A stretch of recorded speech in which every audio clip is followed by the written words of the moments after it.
Welcome back. It's been a long time. Been a long time since I had done any sort of movie review. I haven't really gone on Netflix or rented any of the movies that got sent to streaming. So I haven't seen Scoob, Trolls 2. Um, why am I why am I blanking on the name of the one that went to Disney Plus? The one about the kid, Artemis Fowl. I didn't see Artemis Fowl, so I haven't really watched a lot of movies recently. So there haven't been any new reviews, obviously. And apparently, my local theater is, by all accounts, opening up tomorrow. If I'm got that right, there are no new movies coming out until the very end of August, and I think the first new one we get is that Unhinged with Russell Crowe, which, hey, look, first movie in a long time. Yeah, I'll go see it. Now, that being said, there are plenty of movies that I could go see again coming out. So, for example, apparently it's $5 for adults, $3 for kids, matinee movies to help entice people to come back to the theaters. I think that's great. So, yeah, I could go see, just looking up here, Ghostbusters, the original, Star Wars Episode 7, Deadpool, The Jungle Book, the remake Knives Out, The Gentleman, Bad Boys for Life, Back to the Future, Ready Player One, E.T. Extraterrestrial, Playing with Fire. There's a lot of movies I could go out and see again. I just don't know if I'm feeling inclined to going out to the movies to see any of these films again, quite frankly. Some of them are good. I didn't see Bad Boys for Life, so maybe I could do that. The review would be, 4 or 5 months late, but, I could still theoretically do that. Still, why am I bringing this all this up? Well, because I sat down yesterday. Sat down last week. Why did I say yesterday? And Mark invited me and my girlfriend over, and we were hanging out, and we watched a movie called, as the title suggests, Murder by Death. Now, Murder by Death is a 1976 comedy mystery film directed by Robert Moore. Obviously, I have the information right here, and written by Neil Simon. Basically, it's a whodunit. It's a Clue-esque movie. And all these characters in the movie are not only, fun, lively characters, but they're actually all based off characters from literature. So you have Inspector Sidney Wang, played by Peter Sellers, the Pink Panther himself, based on Earl Dare Biggers. You have Dick and Dora Charleston, and David Niven and Maggie Smith are polished, sophisticated society types modeled on Dashiell Hamilton's characters Nick and Nora Charles. You have Milo Pierre, James Coco, who was basically a Hercule Poirot kind of character, played by James Coco. You have Sam Diamond, who's played by Peter Falk, Columbo himself, who parodies another Dashiell Hamilton character, the Maltese Falcon's hard-boiled Sam Spade, and accompanied by his long-suffering, hard-boiled, sexy but needy secretary, Tess Skeffington, Ellen Brien. And then you have Jessica Marble, played by Elsa Lanchester, who parodies Christie's Miss Marple. And they're lured to a house, they're invited to a house, by Lionel Twain, played by Truman Capote, and his blind butler, played by Alec Guinness. And basically Truman Capote is this arrogant, eccentric type who wants to prove that he is superior to them. He can prove that he is the better detective than any one of them. And he's there because he says there's going to be a murder and you're not going to leave the house. Press the button, they locks him in. You're not going to leave the house, and you'll get $1 million, but your reputations are at stake, and the game begins. And it's a lot, and it's what a movie ultimately is, and what I'm ultimately going to get down to is who actually the best detective is. But my brief overall review of it, while I'm now almost 5 minutes into the video and barely talking about the movie. The movie is, I'm amazed I hadn't heard of this movie sooner. I mentioned to my dad we couldn't find it on demand or anything like that, but it's a good movie, man. It is, if you like those character-driven, character interactions, if you like murder mystery movies, and you like comedies, you will get a kick out of this. We were laughing, we were having fun. It's a fun movie. The characters are quirky. My favorite characters are Alec Guinness and probably Sam Diamond. They were probably the best. Milo Pierre is great. They're all fantastic, but Milo Pierre is great. Inspector Sidney Wong is racist, but as a racist character, but still very good. Ultimately, it is just a good movie. It's a good movie. I really enjoyed this movie.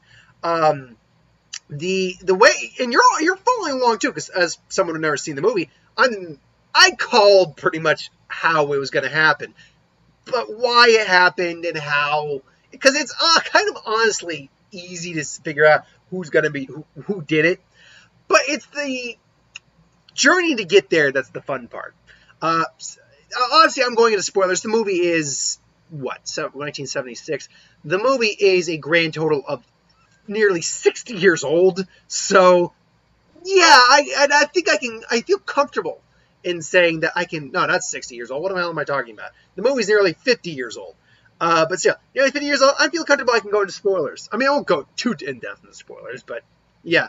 When we get like the reveal that the butler who may have died, Alec Guinness, is the one who maybe set it up, and then they all come in from their death traps and start, giving their theories, and he's just playing the part every day. I love it when Pierre comes in and just calls him the Mark Twain's daughter, and he goes, "I prefer Rita. As a man, you are passable, but as a woman, you are a dog. That's your opinion, big boy." It's just fun, and it shows first of how really versatile an actor Alec Guinness was. I mean, seriously, this was a year before Star Wars, if I'm not mistaken. 1977 is when Star Wars came out, I believe, the original one. Let me see here. Alec Guinness. 1 second. That way I can. Yeah. I miss Alec Guinness, by the way. He passed away.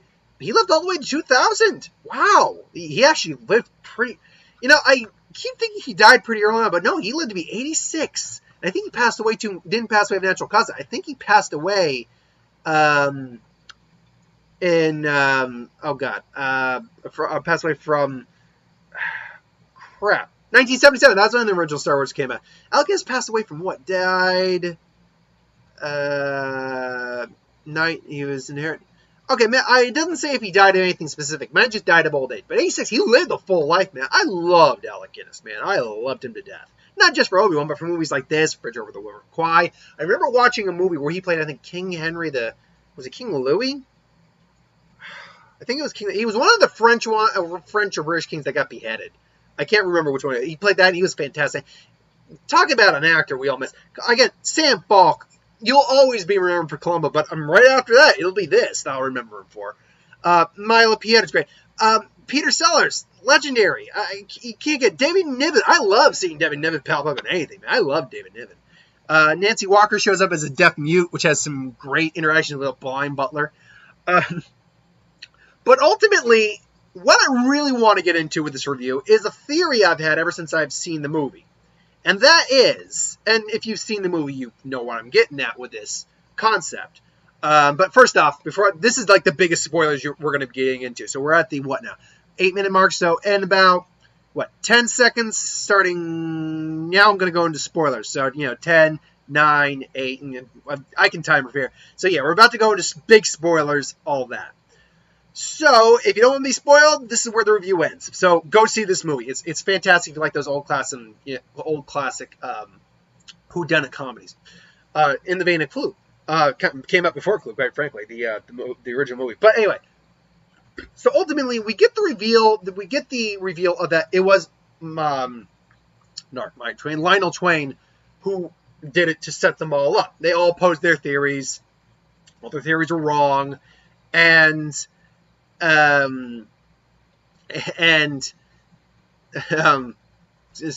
I'm just reading some of the information out here.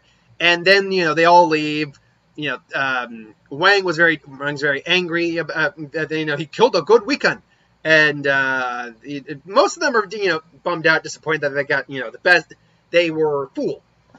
And then it gets revealed, actually, that it's Twain pulls off a Narmes revealing Yetta.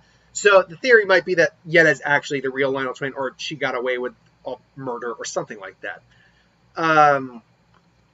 But the question is, that in the theory I have is, who is the actual best detective among them? Because they are all great in their fields. There's a reason Twain, they're all based off certain characters, and, he calls out the metafictional, problems with their characters, and the authors who create them. But in the movie world, they're all famous detectives. They all got invited because of their reputations, all that.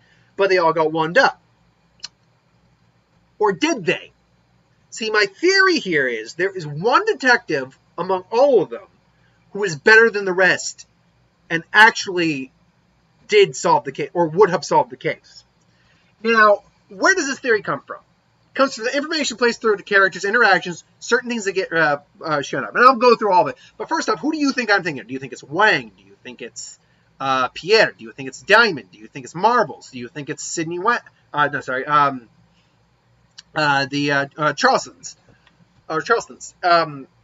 Do you think... Now, they're all exceptional detectives. They all get their moments to shine a little bit. Showing off their investigative and intuitive skills. Particularly Wang, Diamond, and Charleston really get some time to shine. Pierre definitely gets a little bit as well. He does. Marble surprisingly doesn't. She presents a theory, sure, but she really doesn't get a chance to shine in terms of an investigative. But ultimately, who do I think is the greatest detective among them? Well, there's just one more thing, kid. It's Sam Diamond. I think it really was. Sam Diamond was the best detective. Now, why do I think Sam Diamond was the best detective? Where does this theory of mine come from? Honestly, there are hints laid out through the entire movie, at least in my viewing of it, that lead me to believe this. So let's actually kind of start from the beginning, where it first kind of plays off a little bit. When Lionel tries to kill him with the admittedly fake statues. Even Charleston points out it was all fake. Even like the smoke is just a fog machine. And we know the statue was fake because it landed on Sam and it didn't kill him. But Sam, mainly when he first gets in there, his first duty is to pull a gun. He's the only one who comes armed, by the way. Pull a gun and basically put the butler against the wall. He's the only one willing to actually make an arrest. But then obviously his needy secretary kind of talks him out of it, and he's just, whoa, dude, it wasn't him. It's like, okay, fine, whatever. And it's like, my God, Woody has a temper. So right off the bat, you have that. You have that little thing that the way he's conducting himself is different from the rest of them, who are basically there more from the investigative standpoint, whereas he's a bit more like a cop who became a detective. Move on later to the actual... Now, there's not much that happens in between there and the dinner scene until Lionel Twain actually shows up. Except he is the only one to point out that the moose is looking at them. He is the only one to point that out. It's like, he's been looking at us for the last 20 minutes. And then he's like... And Twain's like, crap! It's like, he knew me, I was there the whole time? It's like, yeah, he knew you were there all the time. Which means he already had a better grasp of the scenario in the room than anyone else. Even though Wang obviously knew it was poisoned, all that. His wine was poisoned, all that. Twain shows up. And then Sam gives that great line, match wits with me, you won't have wits to match with. I'll have to match with. Which wasn't just a great line. That's a great line. Match wits with me, you won't have wits left to match with. I love that line. But then as he's messing with them, Sam again is the only one to kind of really put him in his place for a moment, where he says, like, it's me, Mr. Diamond. It's like, oh, really? You want to bet on that? Oh, you sure that will work? And he's one way to find out. And then basically he says, wait, it doesn't always work. And he says, you win this round, Mr. Diamond. And note that fact. Of all the detectives in there, he constantly berates Wang for his lack of pronouns. He's kind of just he kind of just doesn't really acknowledge most of them in terms of, he acknowledges how good they are, but he acknowledges them in that sense, like, oh, you got great reputations, but you need some help, da-da-da-da. Diamond's the only one he ever gives a legitimate compliment to, who actually says he one-up him in a moment. So right there, he's already one-up a Twain in a single moment. He already knew the layout of the room, and he already conducts himself differently. He's the only one who comes armed. Later on, when he and Charleston are investigating the room, he's the one who really takes charge of the situation more than anything else. They said, check the body, and obviously he tricks them into checking the body, which is fun. Then later, when he opens the door, instead of freaking out, he actually takes a moment to, like, stop, think about it, opens the door again, sees that everything's back to normal. Does the same thing with Charleston. He says, admittedly, that I don't know what's going on. Is that the truth? Going later into my theory, we'll see. Then he's the one who actually finds that, yeah, the maid was a fake maid. So again, he's finding out this information a lot of this information kind of before anyone else is. Granted, other people were finding out the information about the room and all that, but he was the one who was actually taking his time to kind of think it through. Then one of the big things that gets revealed is their relationship to Twain, why they were brought there. They all have a relationship to Twain on some level. We know that Wang was actually an illegitimate son. Marbles was a scorned lover. Pierre killed Pierre's poodle. And I admittedly can't remember what Nora and Dick and Doris Charleston's relationship was. But then they talk about Sam's relationship that I believe he said Twain picked him up in a gay bar, or he had photos of him from a gay bar. Because I was undercover. Never did anything with him I wouldn't do with a woman. I never kissed any of them. And he basically just calls it and he says, "You bitch," and you let them find that out. But as they're getting ready for bed, he reveals that was a fake story. He said they bought that hook, line, and stinker, or hook, line, and sinker. So we never know what Sam Diamond's actual relationship with Lionel Twain actually is. All we know is that he must have had some sort of relationship. I mean, his reputation precedes him, so Lionel would have invited him beyond that. But there must have been some reason for that. Like, he could have just turned it down. He's a detective. He didn't offer the $1 million in the letter that brought him there. There must have been some reason for him to be brought there. Afterwards, when they all survived their death traps, we get the reveal that he's not Sam Diamond. He's an actor. And he got hired to play the part. And that, supposedly, the Lionel Twain, the Alec Guinness character, was the real Sam Diamond. You know, don't you agree? Wouldn't you say that, Mr. Diamond? And that's when Alec Guinness basically says, "You're wrong. You're all wrong. You've forgotten. You failed to notice one important fact." And then we get the reveal that he was in fact Sam Diamond after they're all heading out. That it was a triple alias as he played. Now that's probably just for jokes, but in the context of the movie, that's where it all came together for me. It's like, if you are Sam Diamond, why would you pretend to be someone else? And Sam Diamond or someone else being Sam Diamond, and say he's Sam Diamond. You know, because you immediately know that theory is wrong. That you really know that's not who he is. If you know for a fact that you are Sam Diamond, then you wouldn't have gone with that theory. There had to have been a reason you went with that theory. And the theory I have for that is he knew the whole time that he wasn't Sam Diamond. He knew the whole time that it was Lionel Twain. My theory is this. Sam Diamond is the best detective among them, and Lionel Twain knew that. But he also knew that because of their reputations, he would have had to invite Sam regardless. So he cut out the middleman. He hired Sam because Sam is a detective. And, he's a guy who needs to make a living. He hired Sam to play the part and to get him out of the equation. Because of all of them, he knew Sam was the only one who might be able to ruin this. And so to prevent that, he took him out of the equation from the get-go. By hiring him, he knew that he would fool the rest of them without having to worry about Sam actually figuring it out.